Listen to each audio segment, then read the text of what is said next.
merasa tak berarti, jalan dengan tanpa harapan,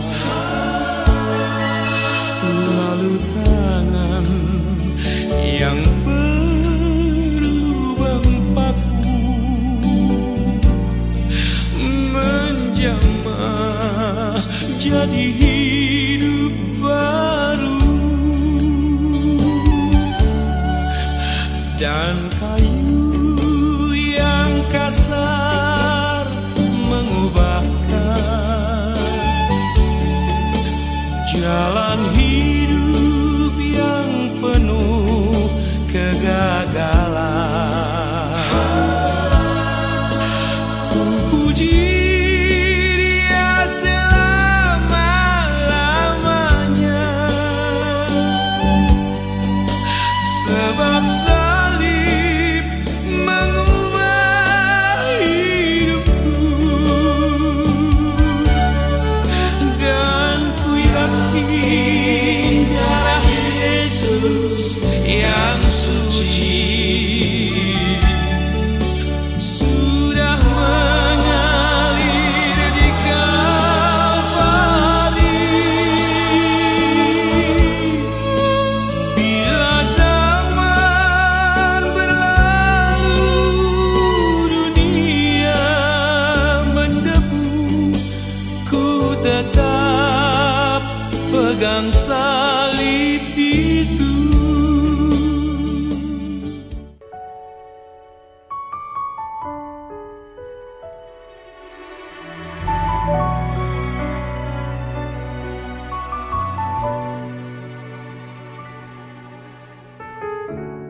Dengan apa ku membalas kasih-Mu yang ku terima dari-Mu? Dengan apa ku membalas cinta-Mu? Oh Yesusku,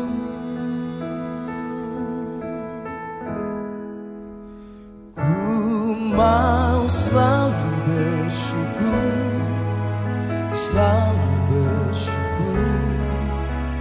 Kau Tuhan yang setia, yang selalu menopang. Ku mau selalu bersyukur, selalu bersyukur. Kau Bapa-Ku yang setia.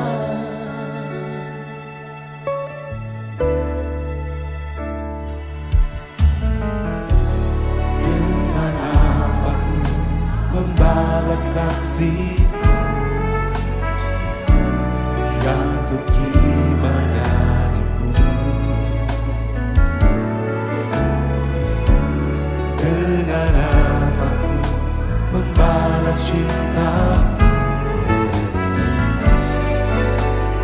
Oh Yesusku, ku mau selalu bersyukur, selalu bersyukur.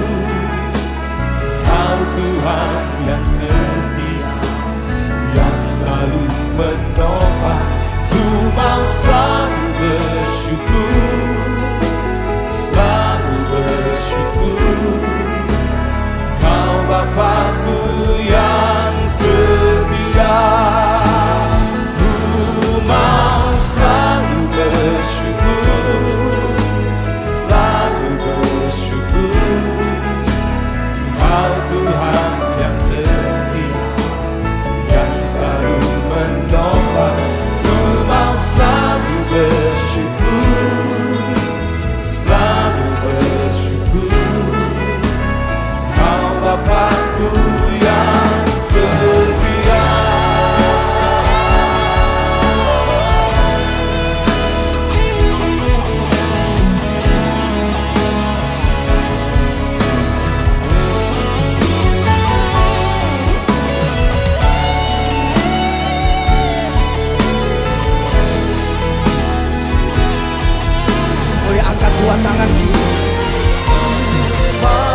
kepadamu,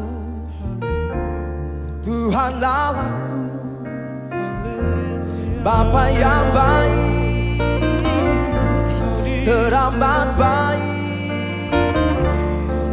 Kau sungguh baik bagi kami, hati kami limpah dengan syukur, mulut kami penuh dengan pujian bagimu, menyembahmu, memujimu Tuhan. Kau setia, kau selalu setia. Mari bersyukur, haleluya, haleluya, haleluya. Kami datang dengan hati yang penuh limpah dengan syukur kepadamu Bapa. Kami datang bawa persembahkan korban syukur, memuliakan Engkau Yesus Tuhan. Haleluya, haleluya. Boleh mengajak Bapak Ibu Saudara, boleh bangkit berdiri, boleh kita angkat kedua tangan kita. Oh, yang bersyukur. Oh, ya sandala mata sandala mata. Ini lama sandala mata sandala.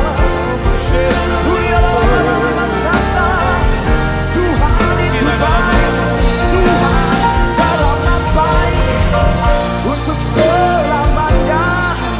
Kasih setiamu tiada kesudahan, selalu baru rahmatmu Bapa bagi setiap kami anak-anakmu Bapa. Kami bersyukur padamu. Boleh nyatakan pujian ini sekali lagi. Ku mau selalu bersyukur, selalu bersyukur. Kau Tuhan yang setia, yang selalu menolong. Ku mau selalu bersyukur, selalu bersyukur. Kau Bapakku yang setia.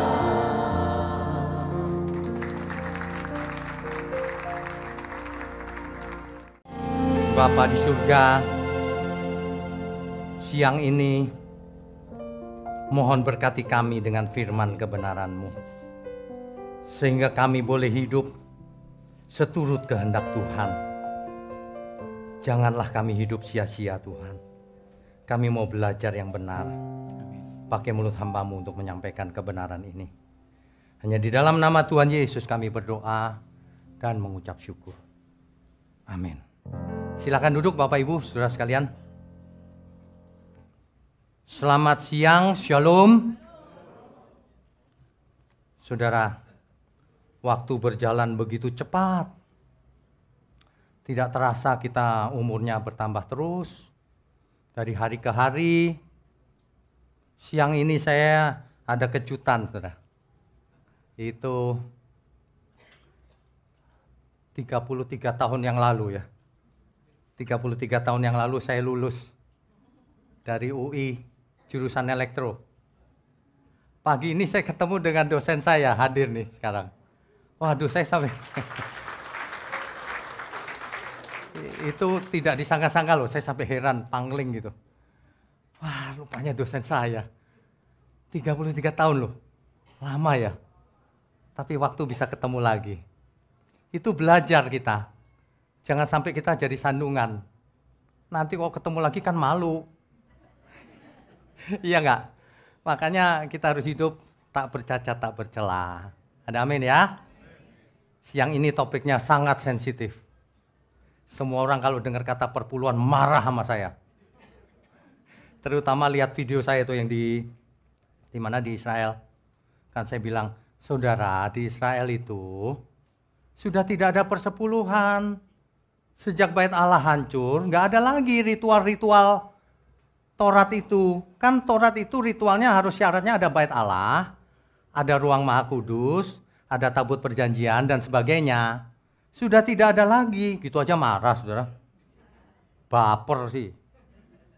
Soal duit sih, duit aja lu marah. Kebenaran lu nggak marah. Aneh. Saya tuh bingung loh, kenapa marah ya? Marahnya apa ya? Padahal saya bicaranya bener loh. Perpuluhan sudah nggak ada buktinya di Israel. Emangnya salah? Cek aja sendiri. Tapi kita nggak hidup menurut orang Israel, Pak. Baiklah, kita hidup menurut firman Tuhan. Firman Tuhan, saudara nggak belajar berarti. Firman Tuhan mengatakan Taurat dibatalkan. Gak pernah ada orang ngotot, mana sih Pak ayatnya? Kalau aku kasih tahu kau bertobat gak? Gak berani juga. Saya kasih aja, diem aja dia. Aneh, orang gak belajar satu Alkitab tapi berani membuat kesimpulan. Bayangkan kalau orang kuliah, ya, kuliah elektro atau apapun, bukunya segini, satu buku doang nih. Dia pilih satu halaman doang bacanya. Kira-kira sesat gak dia? Nanti bikin radio meledak ntar. Bikin alat ukur tekanan darah tinggi malah nyetrum. Malah mati orangnya. Sama, jemaat diajarin yang salah, binasa. Atau minimal kalau nggak binasa, tidak jadi anak Allah. Karakternya nggak jadi anak Allah. Ya, mari kita belajar yang benar siang ini. Saya tadi pagi di sesi pertama galak banget. Saudara. Ada orang kasih tahu, galak amat Pak. Iya, masih pagi soalnya. Kalau agak siang udah mulai agak capek dikit. Makanya enakan datang yang siang. Saudara, apapun yang kita dengar kalau itu benar harus diaminkan. Kalau saudara dikasih dokter ya, pil, pahit gitu. Nggak mau dok, pahit, minta yang manis. Jangan saudara, pahit itu menyembuhkan. Manis membuat diabetes. Jangan kebanyakan manis ya. Sebenarnya konsep persepuluhan itu sudah ada jauh sebelum Taurat. Bahkan jauh sebelum adanya patriark, bapak-bapak leluhur Israel. Dahulu, orang mempersembahkan persepuluhan itu kepada penguasa. Di zaman dulu sebelum zaman Abraham. Itu di Mesopotamia sana. Kalau ada seseorang yang berkuasa, yang lebih tidak berkuasa mempersembahkan 10% setoran. Supaya aman. Kalau enggak, mati dia. Gitu ya. Nah, ketika Abraham dan Yakub dicatat oleh Alkitab, dua patriark ini menjadi contoh awal mulanya. Abraham dikisahkan dalam Kejadian 14 ayat 16 sampai 24. Memberi persepuluhan setelah mengalahkan raja kafir. Dia jarah hartanya, dijarah. Perhatikan baik-baik. Dijarah rampasan perang itu, ketemu dengan Melkisedek, 10% diserahkan Melkisedek. Gitu ceritanya. Lalu, yang 90% bukan dikantongin Abraham. Diserahkan semuanya ke Raja Sodom. Raja kafir juga. Nah, jadi kalau orang zaman sekarang nyontek Abraham, nggak cocok, saudara. Itu rampasan perang. Bukan dari hartanya sendiri. Bukan dari hartanya sendiri loh, rampasan perang. Jadi kita mesti nyontoh Abraham nggak? Tidak. Nggak cocok. Yang kedua, Yakub. Kejadian 28 ayat 16 sampai 22. Yakub bernasar. Kejadian 28 nanti dibaca ayat 20 sampai 22. Saya bacakan nasarnya Yakub ya. Kejadian pasal 28.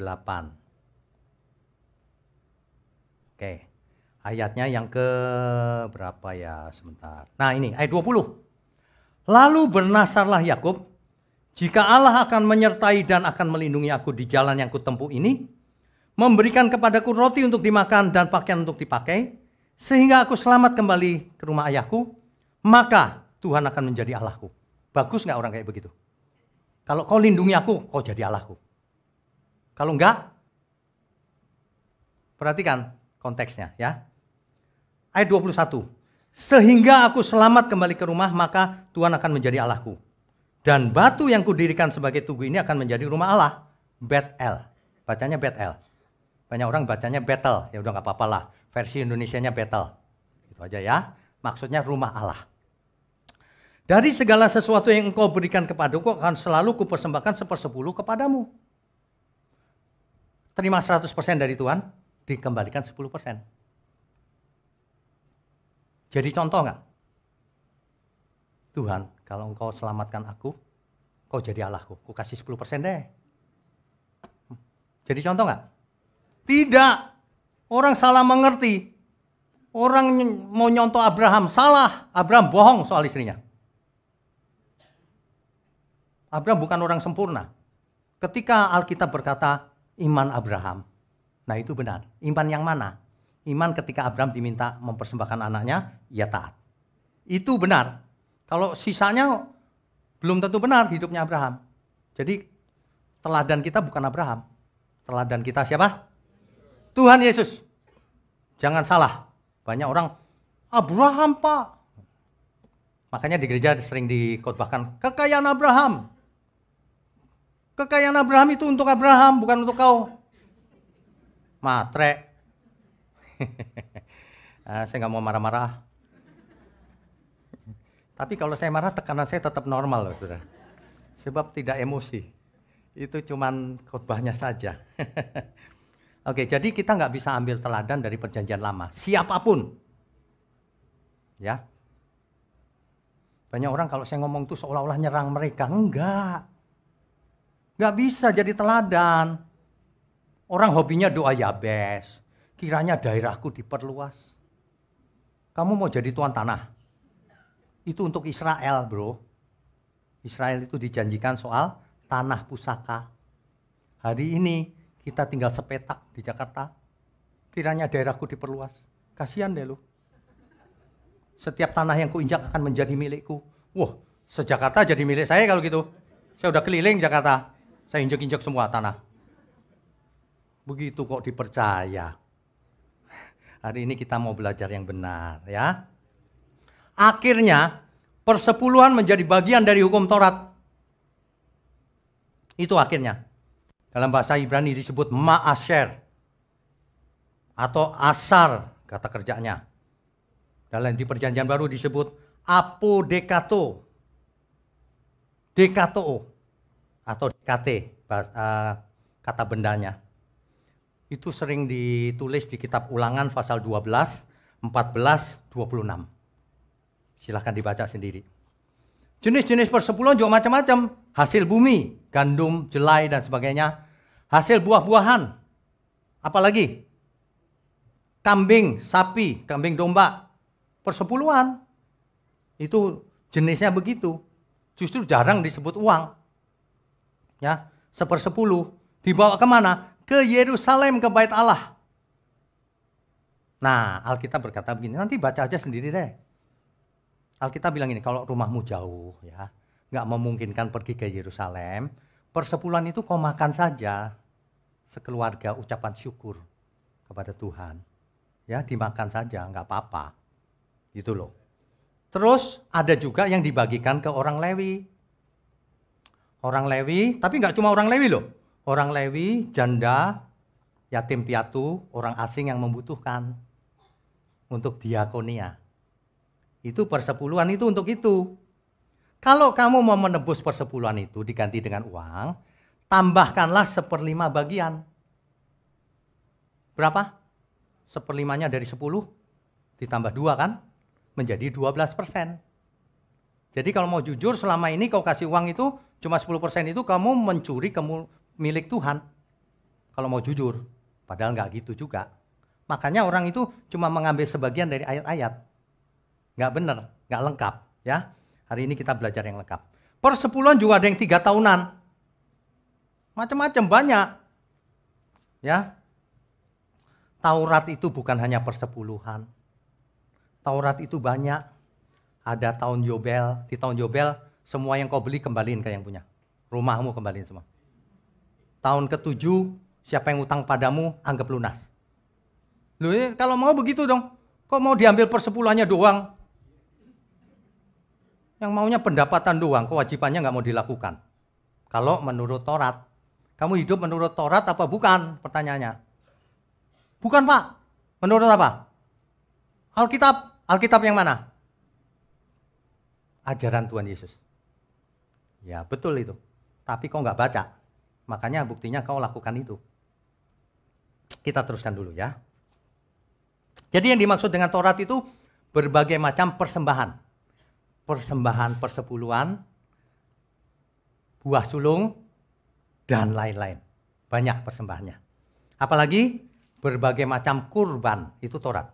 Kurban bakaran, kurban ini, itu, dan sebagainya. Kalau nggak bisa beli domba atau kambing, beli merpati yang lebih murah, dan sebagainya. Ya. Ada lagi berbagai hari raya. Hari raya Tabernakel, Pondok Daun, dan sebagainya itu Taurat itu. Itu untuk orang Israel. Kemudian berbagai liturgi, 613 aturan Taurat yang disebut dengan mitzvot. Wah, kalau hari Sabat nggak boleh masak loh, saudara. Nggak boleh, mencet lift aja nggak boleh.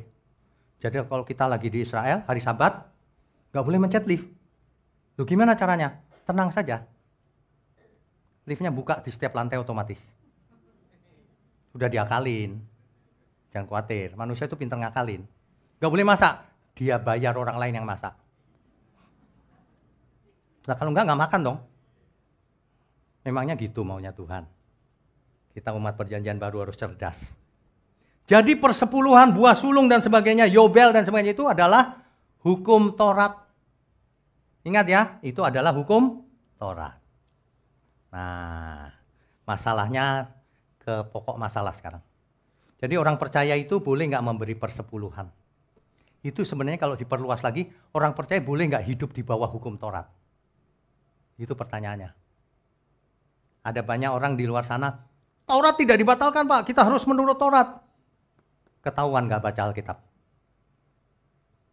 Saya itu paling gampang loh lihat orang. Kalau saya lagi bimbing skripsi ya, S1, S2, S3, disertasi, nguji gitu ya, sebentar aja, 3 menit aja saya udah tahu. Orang ini nggak bisa belajar orang ini. Orang ini nggak punya logika ini, nggak punya nurani yang baik. Ya, hal sederhana aja nggak ngerti. Padahal kalau dibaca Alkitab itu lebih mudah. Yang susah itu fakultas teknik, matematikanya ruwet dan sebagainya. Susah. Kalau Alkitab itu harusnya kalau hatinya bersih itu ngerti. Karena tidak dibutuhkan orang pintar untuk mengerti, tapi butuh nurani yang bersih. Hati yang bersih. Ada amin? Makanya Tuhan Yesus berkata, kalau seseorang tidak melepaskan diri dari segala miliknya, tak dapat jadi muridku. Nggak bisa, manusia itu nggak bisa jadi murid Tuhan. Banyak di luar sana yang, enggak, begini, begitu. Nggak ngomongnya nggak ngecek Alkitab, tapi premis yang ada di otaknya itu dianggap kebenaran. Padahal kalau kamu mendengar ini, periksa kembali pengertianmu. Cek Alkitab, jangan percaya sama saya, cek Alkitab. Kalau yang saya bicarakan salah, jangan dengerin saya, blokir aja saya. Tapi kalau benar, kau mesti bertobat. Sebab kita tidak menginginkan seorang pun binasa. Tuhan juga tidak menginginkan seorang pun binasa. Kita maunya semua mengerti kebenaran, kita hidup sebagai keluarga. Kan enak di dunia ini. Banyak orang ada maunya sih, ada modusnya. Makanya marah dengar khotbah kayak gini. Khotbah yang benar malah marah. Khotbah yang hoax malah yes, amin. Capek deh. Saya kadang-kadang capek loh kalau malam. Dunia ini kenapa gitu ya? Saya ngomong gini apa untungnya coba? Kan saya gembala, mestinya saya kasih perpuluhan saudara. Kan enak gitu ngumpul.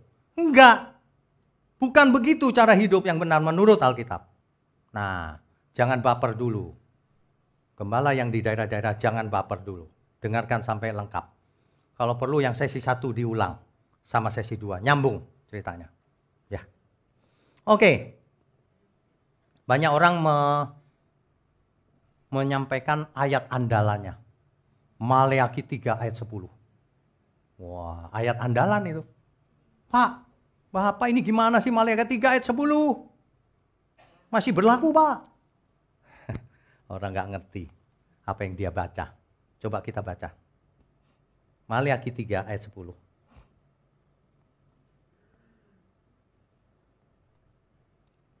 Bawalah seluruh persembahan persepuluhan itu ke dalam rumah perbendaharaan, supaya ada persediaan makanan di rumahku dan ujilah aku, firman Tuhan semesta alam. Apakah aku tidak membukakan bagimu tingkap-tingkap langit dan mencurahkan berkat kepadamu sampai berkelimpahan?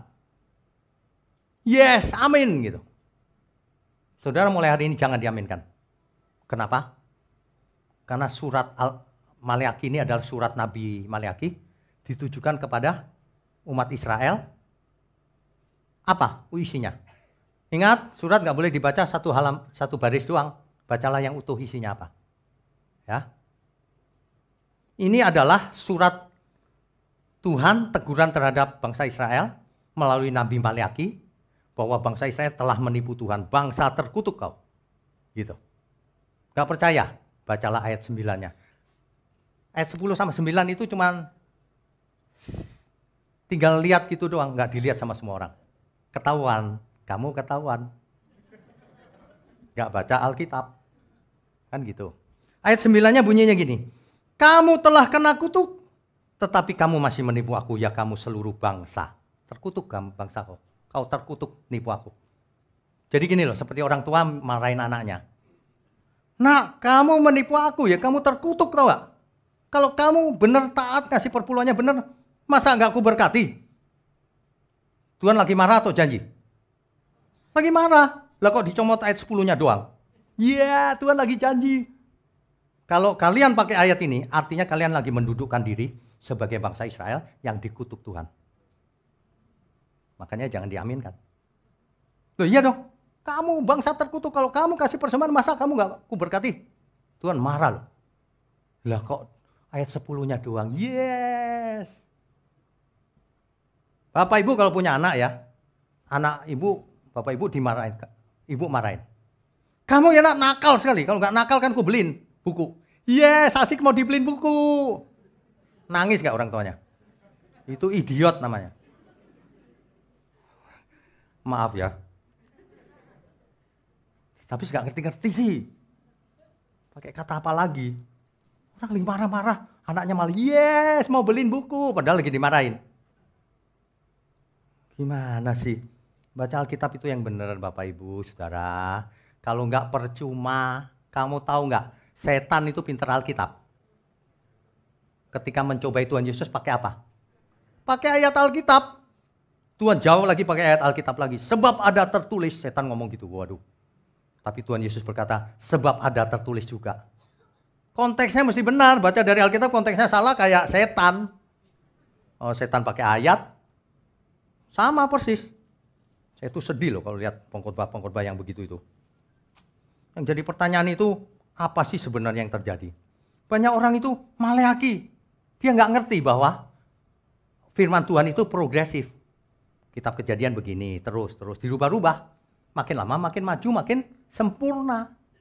Ada yang dibatalkan, ada yang tidak. Contoh yang dibatalkan. Inilah perjanjian yang kekal antara engkau dan aku, kata Allah kepada Abraham. Setiap laki-laki di rumahmu harus disunat. Kekal loh.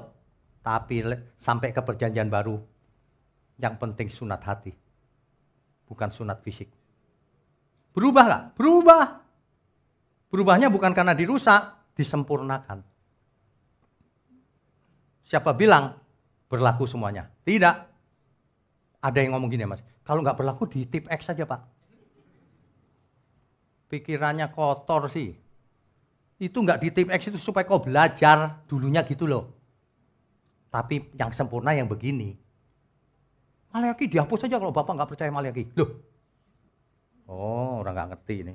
Coba aja dia sekolah di kampus saya ketemu saya coret ya. Mau skripsi Pak, nggak usah. Kamu belajar aja kita Maleakhi situ. Aduh, bercanda ya saudara, jangan takut. Kebenaran itu sebenarnya lemah lembut. Cuma kalau orang mengeraskan hati ya nggak bisa ditolong memang. Kenapa ya orang zaman sekarang diajarin ke gereja bukannya melepaskan segala keinginan supaya hidup suci, malah di yes gitu. Ayo, kamu jadi sultan. Kalau ikut Tuhan, tokomu laris. Kamu kaya raya, omsetmu 100 kali lipat. Malah digituin. Pengen apa? Pengen tas mewah. Klaim janjinya. Model begitu diajarin. Capek nggak? kalah sama saudara kita yang Buddha. Melepaskan diri dari ikatan dunia. Itu sudah bagus, jangan banyak keinginan. Orang ke gereja makin banyak keinginan. Saya sebut Doraemon namanya. Ya, Doraemon kan begitu. Aku ingin begini, aku ingin begitu. Ingin ini, ingin itu, banyak sekali. Kayak TK aja. Kalau rohani itu, aku tidak ingin di dunia. Begitu. Ya. Makanya kita mesti rela melepaskan diri dari segala keinginan kita. Tuhan, aku rela mengosongkan bejana jiwaku ini dari segala keinginanku dan semua hasrat pribadiku. Tuhan, penuhi aku dengan gairah surgawi nan suci, agar apapun tak ku ingini lagi, hanya Engkau hartaku abadi. Maksudnya gitu loh saudara. Saudara udah biasa banyak sih pengen ini gampang klaim janjinya pakai nama Yesus. Nama Tuhan dipikir mantra kali ya. Kalau pakai nama Yesus pasti dikasih. Gak baca Alkitab sih. 7 anak skema malah digebukin sama setan pakai nama Yesus. Nama Tuhan tidak bisa dipakai sembarangan oleh orang sembarangan. Hanya bisa dipakai oleh orang yang benar. Amin. Makanya belajar seperti Tuhan berkata, lepaskan segala milikmu. Kalau tidak bisa jadi milikku. Jadi muridku. Ya.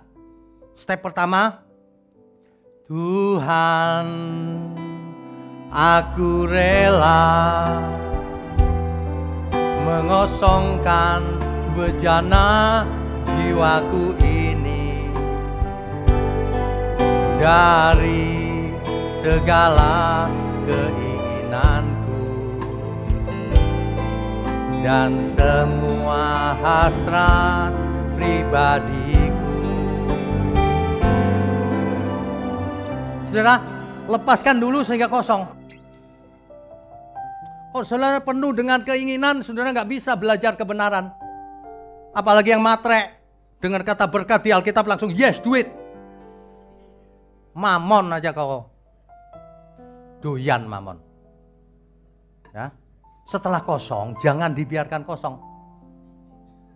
Kalau dibiarkan kosong, nanti si jahat itu masuk. Step kedua, Tuhan, penuhi aku dengan gairah surgawi nan suci,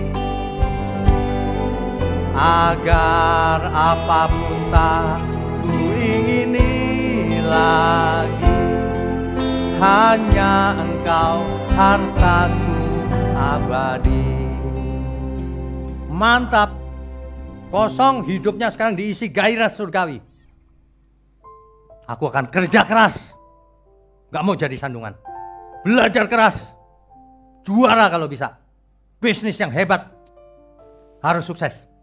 Tapi gairahnya surgawi, bukan gairah duniawi. Setelah sukses, persembahkan untuk Tuhan. Ada amin? Kita beri kemuliaan untuk Tuhan.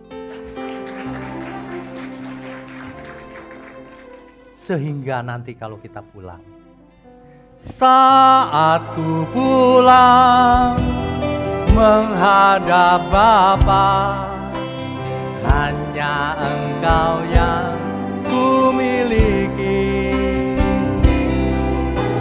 Kerinduan hatiku, kehausan jiwaku, dapat memandang wajah-Mu. Mantap, berani pulang. Bayangin kalau di dunia banyak keinginan gak takut Tuhan. Waktu detik-detik terakhir, dokter udah bilang, boleh makan apa aja.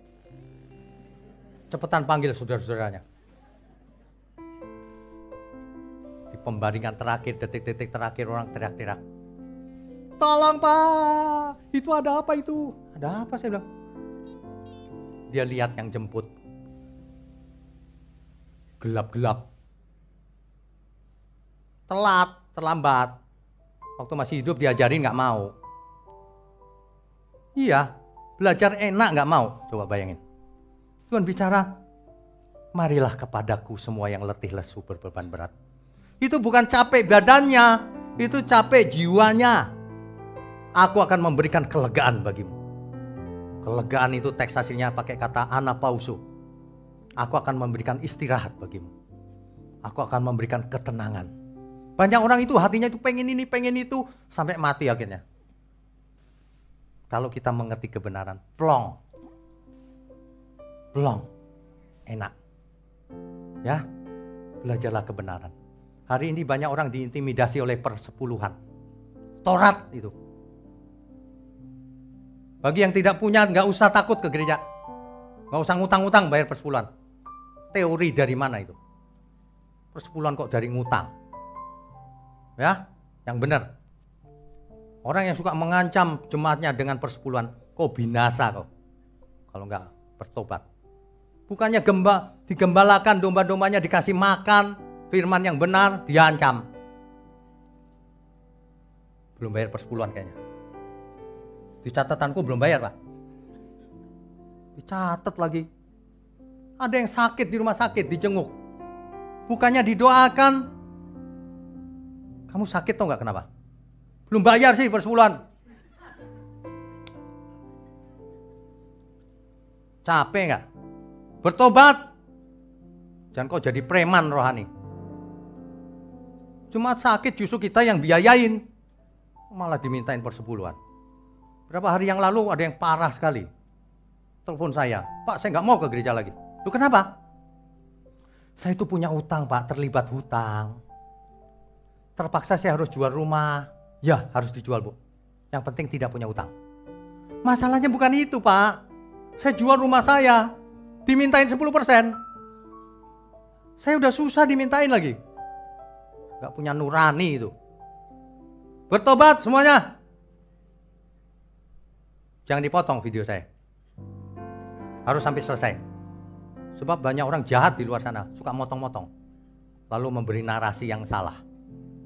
Itu sebenarnya dipakai setan itu. Orang tidak berasa tangannya dipakai setan. Kalau orang benar itu mengabarkan kebenaran. Kalau orang dipakai setan, yang benar dirubah jadi salah sama dia. Saya sudah lihat banyak potongan khotbah saya yang diselewengkan di YouTube. Gak tau malu kau. Ngaku hamba Tuhan tapi jahat. Ya. Mari kita bertobat. Ya, jangan salah mengerti. Oke. Lalu ada orang yang Maleaki sudah jelas ya, nggak bisa jadi patokan. Itu Tuhan lagi marah. Lagi pula itu perjanjian lama. Ada orang yang bilang gini, enggak Pak, perjanjian baru Yesus mengajarkan persepuluhan. Kita buka ayatnya. Matius 23 ayat 23. Matius pasalnya yang ke-23. Ayat 23. Tuhan begini firman-Nya. Celakalah kamu ahli-ahli Taurat, orang-orang Farisi. Hai kamu orang-orang munafik, sebab persepuluhan dari selasih, adas manis, dan jintan kamu bayar. Tetapi yang terpenting dalam hukum Taurat kamu abaikan, yaitu keadilan, belas kasihan, dan kesetiaan.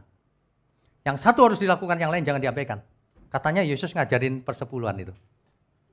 Orang Tuhan lagi marah, bisa bahasa Indonesia nggak lo? Tuhan lagi marah, kamu ya persepuluhan kau bayar. Yang penting malah nggak kamu lakukan. Itu loh ceritanya. Bukan bayar persepuluhan. Lagi pula ini kejadiannya sebelum Tuhan Yesus mati di kayu salib. Baca itu terus sampai selesai. Jangan berhenti sampai di situ. Ya, kita hidup sekali itu jangan salah, jangan tidak sesuai firman Tuhan. Ya. Bahkan 1 Korintus 13 ayat 3. Tulis itu. Catat. Jangan cuma Maleakhi 3 ayat 10 aja yang dihafal. 1 Korintus 13 ayat 3. 1 Korintus pasal 13 ayat 3. Perhatikan nih firman Tuhan. Dan sekalipun aku membagi-bagikan segala sesuatu yang ada padaku, semua hartanya saudara dijual kasih ke gereja. Bahkan menyerahkan tubuhku untuk dibakar, tubuh saudara dibakar sebagai korban bakaran. Tetapi jika aku tidak mempunyai kasih, jika saudara tidak punya kasih, sedikit pun tidak ada faedahnya bagiku. Gak ada gunanya. Semua persembahan itu gak ada gunanya, 100% gak ada gunanya, apalagi cuma 10%. Kalau tidak memiliki kasih. Ingat, Tuhan selalu menekankan kasih. Sebab itulah inti hukum Taurat. Inti hukum Taurat itu kasih. Kenapa? Karena Allah adalah kasih. Yang lain-lain syariat Taurat dan sebagainya lupakan aja itu. Intinya yang penting. Kasih. Ya. Begitu. Nah, lalu ada lagi yang pakai ayat ini. Kelihatannya ayat ini kuat. Matius 5 ayat 17.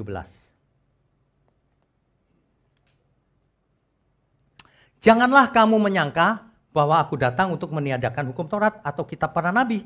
Aku datang bukan untuk meniadakannya, melainkan untuk menggenapinya. Begitu kan? Orang mengajukan ayat ini loh. Artinya dia tidak mengerti. Bahasanya aja nggak ngerti. Saya eksegesis ya. Eksegesis itu analisa pelan-pelan. Janganlah kamu menyangka bahwa aku datang untuk meniadakan hukum Taurat dan kitab para nabi. Hukum Taurat dan kitab para nabi itu perjanjian lama. Jangan kamu pikir aku meniadakan kitab suci. Memang enggak. Siapa yang meniadakan kitab suci? Tuhan Yesus datang bukan untuk meniadakan. Tapi teks aslinya pakai kata katalusai atau kataluo. Akar katanya. Artinya to destroy. Tuhan Yesus datang bukan untuk merusak Taurat. Bukan gini loh. Salah itu Taurat. Enggak gini, enggak gitu. Bukan. Tetapi untuk menggenapinya. Nah, kata menggenapinya inilah yang orang tidak mengerti sampai hari ini. Menggenapi artinya apa? Karena mereka ngotot, Taurat masih berlaku. Artinya dia nggak ngerti kata menggenapi. Coba, misalnya nih, contohnya. Nabi Yesaya sering bernubuat tentang Mesias. Nanti tulang kakinya nggak dipatahkan. Ia akan, karena seorang anak lahir untuk kita. Namanya penasihat ajaib. Dan seterusnya, dan seterusnya. Gitu kan? Itu kan nubuatan. Kemudian dengan lahirnya Tuhan Yesus, nubuatan itu digenapi. Betul nggak? Tuhan Yesus menggenapi nubuatan itu. Apa artinya? Nanti ada lagi penggenapan berikutnya. Jadi menggenapi artinya apa? Membuat nubuatan itu menjadi nyata. To make it happen. Menjadi terjadi, ini loh aku, terjadi. Setelah itu tidak ada lagi, setelah itu sudah digenapi. Artinya sudah diselesaikan. Dalam teks aslinya menggenapi itu plerosai, pleroo, to fulfill. Fulfill orang nggak ngerti lagi. Oke, yang lain, to complete. Melengkapi, selesai, dilengkapkan. Atau to finish, mengakhiri. Itu artinya, kalau ada yang sesuatu digenapi artinya terakhir itu, nggak ada lagi. Nggak berlaku lagi, sudah digenapi, sudah dibayar. Mengerti ya maksudnya ya? Jadi banyak orang nggak ngerti pakai ayat ini. Kalau pakai ayat ini ya, Tuhan datang bukan untuk merusak Taurat, bukan, untuk menggenapi. Untuk melakukan apa yang dituntut hukum Taurat, kutuk sudah ditebus di kayu salib, selesai. Selesai, nggak ada lagi. Itu arti penggenapan. Jadi Tuhan Yesus menggenapi Taurat. Artinya mengakhiri Taurat. Itu artinya Taurat sudah diakhiri oleh Tuhan Yesus dengan matinya di kayu salib. Taurat berhenti, selesai. Itu artinya. Ya, jadi jangan nggak mengerti hal yang dasar aja nggak ngerti. Tidak akan ada lagi penggenapan Taurat berikutnya, sudah selesai oleh Tuhan Yesus. Dengan demikian maka seluruh peraturan Taurat sudah selesai. Apa tadi? Berbagai persembahan, persepuluhan, sulung, buah sulung dan sebagainya, selesai. Hari raya selesai. Mau hari raya Tabernakel, Pondok Daun. Ngapain? Apalagi? Semuanya selesai. Kurban-kurban bakaran dan sebagainya. Nggak usah. Udah selesai semua. Itu artinya. Banyak orang langsung merengut. Keimaman Lewi sudah selesai. Jadi kalau zaman sekarang ada orang yang ngaku, aku Imam Lewi. Imam Lewi dari mana? Dari nenek lo. Imam Lewi lagi. Keimaman Lewi sudah selesai. Kenapa? Karena kita semua adalah imamat-imamat yang rajani. Saya beri kemuliaan untuk Tuhan. Alkitab yang bilang, kita itu imamat yang rajani. Apa artinya itu? Kita semua imam, bukan orang luar. Kita imam. Siapa imam besarnya? Tuhan Yesus. Satu-satunya pengantara antara umat manusia dan Bapa di surga. Jangan pengantara yang lain. Saudara jangan berdoa sama yang lain. Sama Tuhan Yesus. Satu-satunya pengantara. Siapapun orangnya. Ya. Itu artinya, makanya kalau mau hidup sempurna itu harus mengerti. Kalau ajarannya salah bagaimana? Sekarang kita mesti bertanya, apa sih keinginan kita hidup ini? Untuk apa? Aku mau kaya, Pak. Terus? Iya, sukses. Terus? Terus apa ujungnya? Mati. Semua kita pasti mati kok. Ada amin ya? Ada yang gak mau mati soalnya? Gak ngomong amin tuh. Padahal tuh gak usah diaminkan. Kok pasti mati? Memento mori. Ingatlah hati di hari kematianmu. Bapak Ibu dengerin khotbah yang lalu. Cincin Salomo. Semuanya pasti berlalu. Gak perlu diaminkan juga itu pasti terjadi. Makanya ketika kita masih hidup, hiduplah yang benar untuk Tuhan. Jangan ngotot maunya sendiri. Gara-gara dulu diajarinya begitu. Ayat 18-nya dipakai lagi sama orang. Sesungguhnya selama belum lenyap langit dan bumi ini, satu iota atau satu titik pun tidak akan ditiadakan dari hukum Taurat. Sebelum semuanya terjadi. Banyak orang kalau baca kalimat nggak lengkap. Nggak lengkap dan nggak ngerti. Ini kondisinya begini loh. Kondisi yang pertama ini sebelum langit dan bumi lenyap, Taurat nggak bakalan ditiadakan. Kondisi kedua, sebelum semuanya terjadi, Taurat nggak bakalan ditiadakan, nggak bakalan. Tapi kalau semuanya sudah terjadi, Taurat tidak berlaku lagi, gitu loh maksudnya. Apa semuanya itu? Kematian Tuhan di kayu salib. Buktinya apa? Itu tafsirnya Bapak aja. Buktinya apa? Ya kita harus pakai bukti. Nggak boleh asal ngomong. Efesus 2 ayat 15. Efesus 2 ayat 15. Saudara ya, saya sarankan mencatat ayat-ayat yang saya sebut tadi. Jangan di pikiranmu itu cuma Maleakhi 3 ayat 10 terus. Dari kecil sampai tua itu terus ayatnya. Ya. Sebab dengan matinya sebagai manusia, siapa yang dimaksud? Ia telah membatalkan hukum Taurat dengan segala perintah dan ketentuannya. Untuk menciptakan menjadi satu manusia baru di dalam dirinya. Dan dengan itu mengadakan damai sejahtera. Taurat memisahkan antara Yahudi dan non-Yahudi. Makanya dibubarkan oleh Tuhan Yesus. Supaya keduanya menjadi satu di dalam Tuhan. Mau Yahudi mau bukan, nggak penting. Yang penting hidup di dalam Tuhan. Nggak ada lagi goyim non-goyim, nggak ada lagi. Nggak ada lagi Yahudi atau goyim, nggak ada. Itu zamannya Taurat itu. Makanya sekarang kita dianggap goyim oleh orang Yahudi. Kenapa? Karena mereka masih hidup di bawah Taurat. Banyak orang Kristen hidup di bawah Taurat, enggak, Injil enggak juga. Waduh. Ya. Tetapi Alkitab itu agak sulit juga sih. Roma 3 ayat 31. Jika demikian, adakah kami membatalkan hukum Taurat karena iman, kata Rasul Paulus? Rasul yang sama. Sama sekali tidak, sebaliknya kami meneguhkannya. Apa maksudnya? Nggak mungkin Rasul Paulus pelin-pelan, nggak mungkin. Kita kalau baca mesti mengerti konteksnya, lagi bicara apa. Ya, apa yang diteguhkan, apa yang dibatalkan. Yang dibatalkan semua peraturan Taurat itu. Batal semuanya. Apa itu? Syariat Taurat itu. Nggak membawa manusia kepada kesempurnaan. Tapi Rasul Paulus diteguhkan. Apa yang diteguhkan? Ingat perkataan Tuhan Yesus ketika ditanya oleh para ahli Taurat. Para ahli Taurat tanya kepada Tuhan, hukum apa yang terutama dari hukum Taurat? Jawabannya apa? Kasihilah Tuhan Allahmu dengan segenap hati, segenap jiwa, segenap kekuatan, segenap akal budi, segenap apa lagi kalau mau diterusin? Segenap waktumu, segenap apa lagi? Segenap uangmu, hartamu, semuanya. Itu milik Tuhan semuanya. Itu hukum yang terutama. Ya. Masa cuma mau ngasih Tuhan 10% lalu merasa sudah selamat. Berhak dibalas 100 kali. Gak ada itu karangan manusia itu. Ada banyak orang tuh gak teliti. Saya dikatain di YouTube, Instagram. Yang nonton udah 2,7 juta, padahal baru 2 minggu.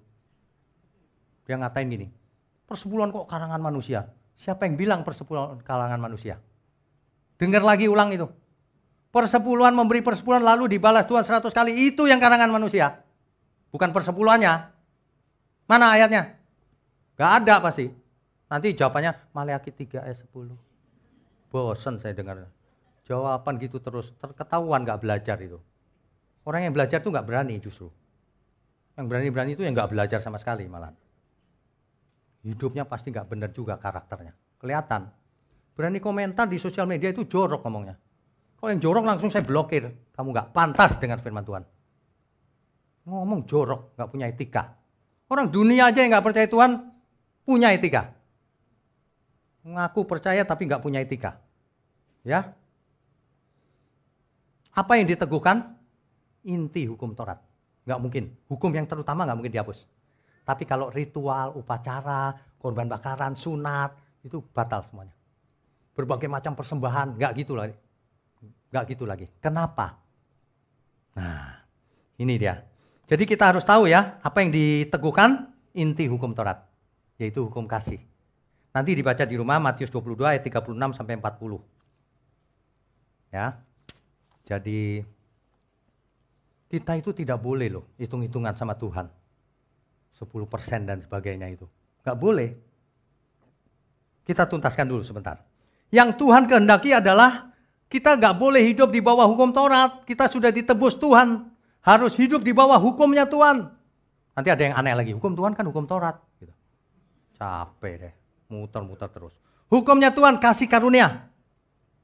Coba kita baca Galatia 3 ayat 24. Galatia pasal 3 ayat 24. Jadi hukum Taurat adalah penuntun bagi kita sampai Kristus datang. Jadi hukum Taurat penuntun bagi kita sampai Kristus datang. Setelah itu penuntunnya Kristus. Gitu loh maksudnya. Roma 10 ayat 4. Sebab Kristus adalah kegenapan hukum Taurat sehingga kebenaran diperoleh tiap-tiap orang yang percaya. Udah ngerti ya kegenapan? Sebab Kristus adalah kegenapan dari hukum Taurat. Sebab Kristus adalah the end of the law. The end of Torah. Akhir dari Taurat maksudnya. Kegenapan dari Taurat. Baca itu terjemahan bahasa Inggris semua. The end of the law. Ya. Makanya jangan ini, kalau nggak ngerti itu belajar. Kolose 2 ayat 16 sampai 17. Karena itu janganlah kamu biarkan orang menghukum kamu mengenai makanan dan minuman halal haram, atau mengenai hari raya, bulan baru, ataupun hari sabat. Jangan biarkan orang menghukum kamu nggak hari sabat gitu. Jangan biarkan. Itu Taurat tuh. Semuanya ini hanyalah bayangan dari apa yang harus datang. Sedangkan wujudnya ialah Kristus. Setelah Kristus datang semua itu nggak ada artinya. Hukum Kristus yang nomor 1. Amin. Ini banyak sekali ayatnya. Saudara baca sendiri. Ya, bukan saya pilih-pilih, baca aja sendiri. Yang lengkap. Kita itu disetting oleh Tuhan supaya jadi anak-anak Allah. Amin. Apa cirinya anak Allah? Hidup dipimpin oleh roh. Bukan oleh daging. Galatia 5 ayat 18. Akan tetapi jikalau kamu memberi dirimu dipimpin oleh roh, maka kamu tidak hidup di bawah hukum Taurat. Jelas kan? Clear? Gak boleh kamu hidup di bawah hukum Taurat. Itu dulu sebelum Kristus mati. Gitu loh. Kalau orang Yahudi sekarang masih hukum Taurat, itu urusan mereka. Mereka memang bukan Kristen. Mereka tidak percaya Yesus juru selamat. Ya kan? Di Instagram saya bilang begini, buktinya di Israel aja nggak ada hukum, nggak ada persepuluhan. Tersinggung semua. Seolah-olah saya mengacu pada keadaan di Israel. Tidak, Alkitab lebih parah lagi. Seluruh Taurat dibatalkan. Saya cuma mau kasih fakta, kau tuh niru siapa? Imam Lewi dan sebagainya. Di Taurat aja yang gitu, ahlinya Taurat. Di Israel nggak ada. Ketahuan, modusnya itu ketahuan. Ya, galak amat Pak. Sebenarnya saya nggak galak loh. Cuma karena topiknya persepuluhan. Dan sudah diserang 2,7 juta. Jadi ya temperatur badannya naik. Oke, tapi kalau kita punya hati nurani ya, kita akan beda. Nanti ya sebentar kita akan jelas. Kita tidak boleh hidup dengan standar Taurat. Standar kita apa? Standar hidup etika orang benar, Kristus. Artinya perjanjian baru. Nggak boleh Taurat. Persepuluhan jangan dijadikan Taurat yang baru di gereja. Mesti begini, mesti begitu. Dicatat semua orang. Awas kalau nggak bayar ya. Kamu udah ngutang 2 bulan. Emangnya debt collector apa? Persepuluhan kok ngutang? Itu penyelewengan itu. Nggak boleh ada di gereja. Ya, kalau takut akan Tuhan. Padahal saya di akhir video saya bilang gini, berikan yang terbaik untuk Tuhan. Itu kan sudah mencakup semuanya. Lah kok nggak ingat terbaiknya? Gimana nanti Pak hidup kita? Itu. Loh, berikan yang terbaik untuk Tuhan. Apa itu terbaik? Kalau orang tidak cash flow-nya lagi masalah, ekonominya lagi pas-pasan, nggak usah kasih. Memangnya setoran apa? Nggak usah kasih, gereja yang kasih. Oh, jemaat yang tidak bisa makan, kita beri. Kita beri sembako dan sebagainya. Yang nggak bisa sekolah aja kita sekolahin, kurang apa lagi? Iya kan? Tapi yang punya lebih, kasih lebih untuk Tuhan. Jangan hitung-hitungan sama Tuhan 10% loh ya. Biasa aja gitu, 11%, mau 15, mau 5, mau 6. Kalau lagi paceklik ya 0. Kalau lagi dapat banyak ya 15% juga nggak apa-apa. Saudara tahu nggak, kalau saudara dapat 100 juta, saudara kasih 15% ke gereja, kecil apa gede? Kecil itu. Cuma 15 juta kan? Yang dikantongin berapa? 85 juta. Nggak mau Pak, gede 15 juta. Kalau gitu kok penghasilannya 3 juta aja. Kecil jadi nanti persembahannya. Iya kan? Orang itu serakah sih. Iya. Saya nggak pernah dari dulu pakai kalkulator. Nggak pernah. Kalau keluar aja gitu. Nggak hitung-hitungan. Ya, jangan hitung-hitungan sama Tuhan. Bapak, Ibu, saudara sekalian. Kalau saudara punya anak ya, lalu anak itu kerja. Gaji pertamanya dikasih ke mamanya. Ma, ini Mas 10%. Sebentar ya Ma, gajiku 3,5 juta. 10%-nya 350.000. Ma ini, nggak ada uang kecil, 400 kembali 50. Sopan nggak itu? Lah kok ini ngasih persepuluhan, dibalas Tuhan 100 kali. Pakai nurani.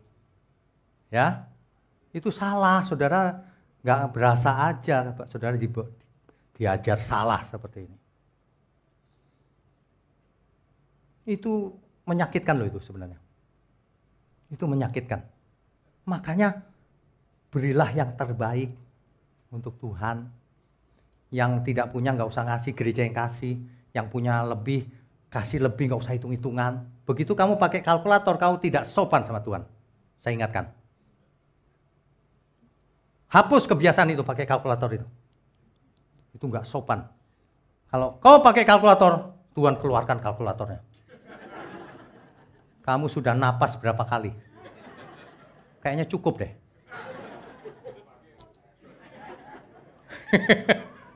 Mau hitung-hitungan sama Tuhan. Iya kan? Nggak sopan. Kalau kita ketemu Tuhan itu ya, Tuhan, kita hormat dan mengasihi. Gitu mestinya.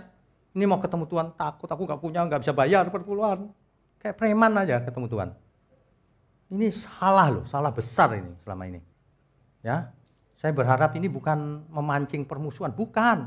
Ini yang benar, ikuti yang benar.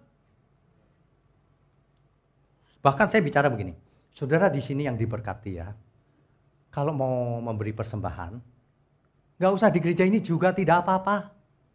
Kasih aja gereja lain. Kurang apa lagi saya ngomong? Kasih gereja sana. Yang membutuhkan. Nggak masalah saya. Tapi jangan tidak memberi kalau kelebihan. Kenapa? Binasa. Artinya kau nggak ada beban untuk Tuhan. Kasih aja ke tempat lain kalau curiga di sini. Sederhana kan? Kalau pulang pernah nggak saudara dicegat gitu sama aktivis? Permisi. Kotak persembahan di situ. Jangan ya. Di depan pintu. Begitu masukin. Next. Berikutnya. Gak ada. Saudara damai sejahtera aja. Tapi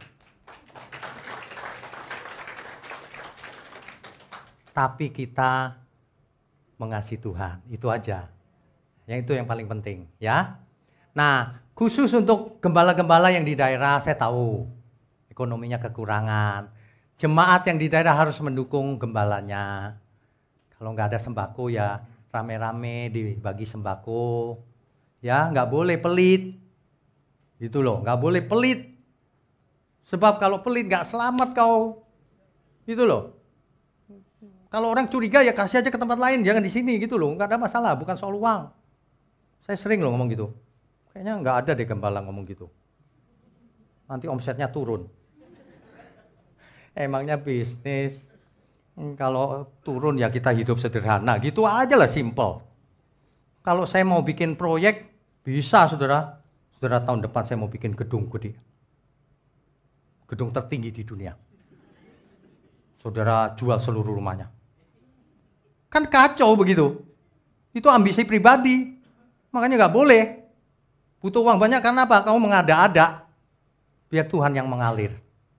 Kalau ada yang terbeban bikin apa? Oke. Saya tadi pagi saya cerita ya. Sebenarnya saya itu kepikiran loh. Bikin panti jompo. Karena kalau orang tua itu kan biasanya sudah ditinggal anaknya. Nggak ada temennya. Kalau panti jompo yang dikelola dengan baik kan ada rohaninya. Teman-temannya banyak. Nanti bisa senam, ada dokternya. Enak. Dihantar ke pembaringan terakhir dengan benar. Mantep, enak. Panti jompo, sekolah nggak usah bayar, semua nggak usah bayar. Rumah sakit, tapi yang mampu bayar, bayar supaya subsidi silang. Kan enak hidup begitu. Kasihan banyak orang nggak di hari tuanya susah. Saya cuma aduh Tuhan, coba saya jadi Salomo. Tapi nggak mau loh istrinya 1000. 1000 nggak kenal semua saya. Tiap 3 tahun kenalan lagi. Kau yang mana ya? Aduh. Gila bener ya. 1000 saudara. Yang mau ditekankan tuh gini loh. Kita hidup itu jangan legalistik. Legalistik itu kaku seperti syariat agama gitu. Harus gini, harus begitu. Kalau berdoa harus jam 6 pagi tepat. Lewat 1 detik aja salah. Waduh, hidup jadi susah. Bukan begitu kata Tuhan. Wah, agama itu menyebabkan orang susah. Kebenaran membebaskan.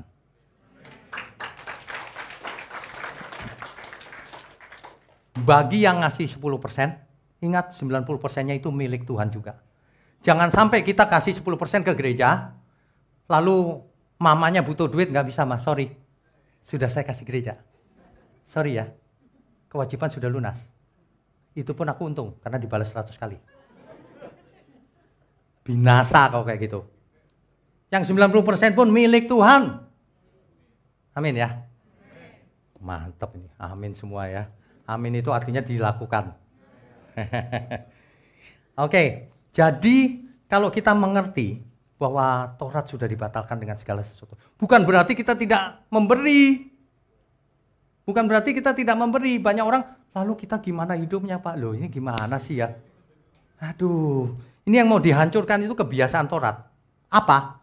Menggunakan persembahan-persembahan untuk mengintimidasi. nggak bayar kau dikutuk Tuhan.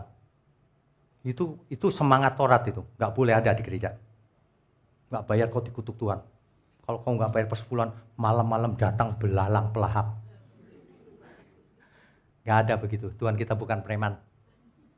Kalau kau bayar nanti dibalas Tuhan, iming-iming. Taurat itu semangatnya dua, sudah ngancam sama iming-iming. Nanti kau begini, taat diberkati, nggak taat dikutuk. Nggak ada gitu-gituan.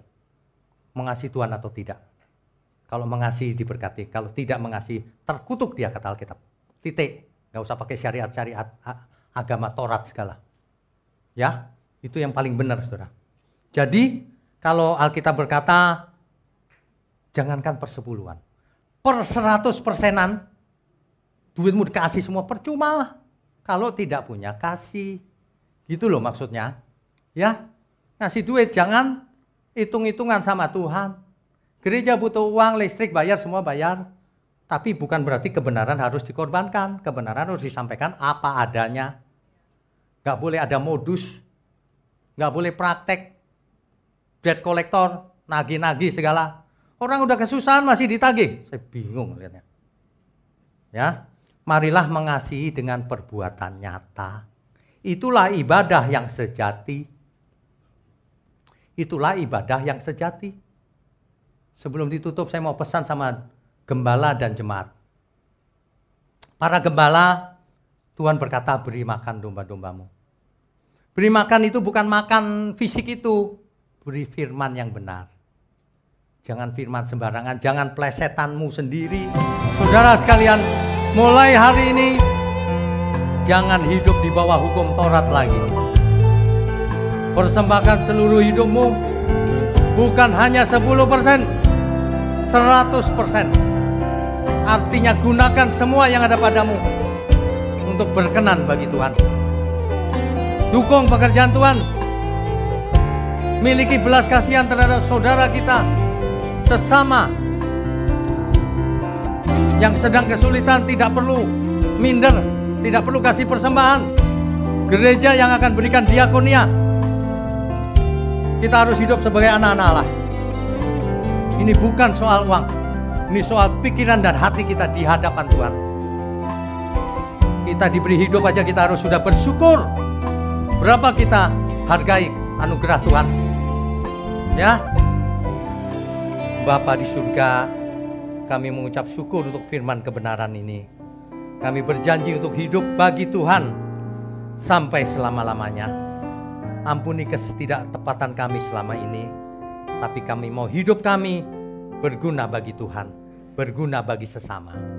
Terima kasih Bapa, berkati gerejamu di tempat ini untuk menjadi berkat sampai ke ujung bumi, sampai menyelamatkan banyak jiwa.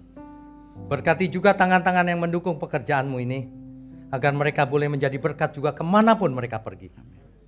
Terima kasih Tuhan, kami mau angkat tangan kami tinggi-tinggi, mohon curahkan berkat-Mu atas kami. Kami sambut segala berkat, baik berkat jasmani maupun berkat rohani. Sehat, umur panjang untuk kemuliaan Tuhan. Di dalam nama Tuhan Yesus Kristus. Haleluya. Mari semua percaya katakan amin. Amin.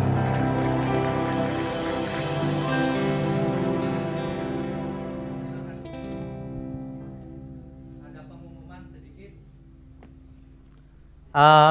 Bagi yang ingin baptis, silakan daftar ya, karena katekisasi baptisan akan segera dimulai. Juga bagi yang akan menyerahkan anak, yang baby, silakan daftar. Dan sebentar lagi ada informasi sedikit tentang khotbah kita yang minggu depan, cuma 2 menit paling. Silakan didengarkan. Tuhan Yesus memberkati.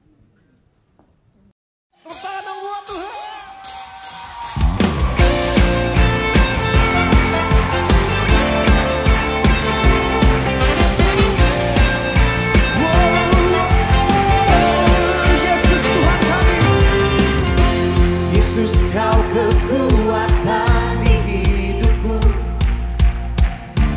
takkan gentar langkahku. Kau angkat tanganku di saat ku jatuh, Kaulah sumber kuatku.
sekarang.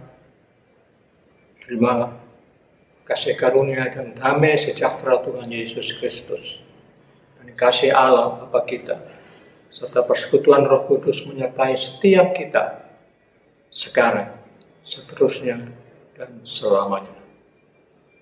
Amin.